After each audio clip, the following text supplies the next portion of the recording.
रेवण्णाला आज शिक्षा ठोठावण्यात येणार आहे। प्रज्वल रेवण्णा बलात्कार प्रकरणात काल दोषी सिद्ध झालेत। 35 वर्षीय रेवण्णावर 47 वर्षीय मोलकर्णीवर बलात्काराचा आरोप सिद्ध झालाय। रेवण्णा विरुद्ध 4 पैकी एका प्रकरणाचा काल निकाल जाहीर झाला आणि आमदार खासदारांसाठीचं विशेष न्यायालय आज शिक्षा सुनावणार आहे। प्रज्वल रेवण्णा माजी पंतप्रधान देवे गौंडांचे नातू आहेत, तर त्यांचे वडील कुमारस्वामी हे सध्या केंद्रामध्ये अवजड उद्योग मंत्री आहेत। तर प्रज्वल रेवण्णांचं हे बलात्कार प्रकरण नेमकं काय आहे? 24 एप्रिल 2024 ला हासनच्या स्टेडियमवर शेकडो पेन ड्राईव्ह सापडले। पेन ड्राईव्ह मध्ये प्रज्वल रेवण्णाचे 2870 व्हिडिओ क्लिप्स आणि फोटो होते।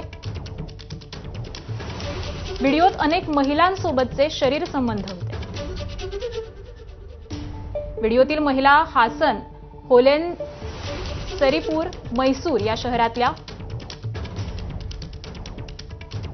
50 महिलांच्या तक्रारी, तर प्रज्वलने बलात्कार केल्याचा 12 महिलांचा आरोप आहे। व्हिडिओ सापडताच पोलिसांकडून 4 FIR दाखल करण्यात आले।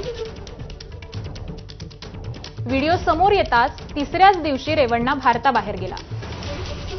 31 मे रोजी रेवण्णा जर्मनीतून भारतात येताच अटक करण्यात आली।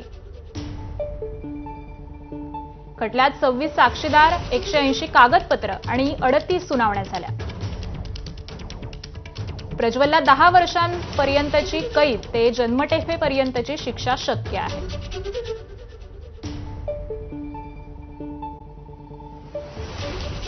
पुढची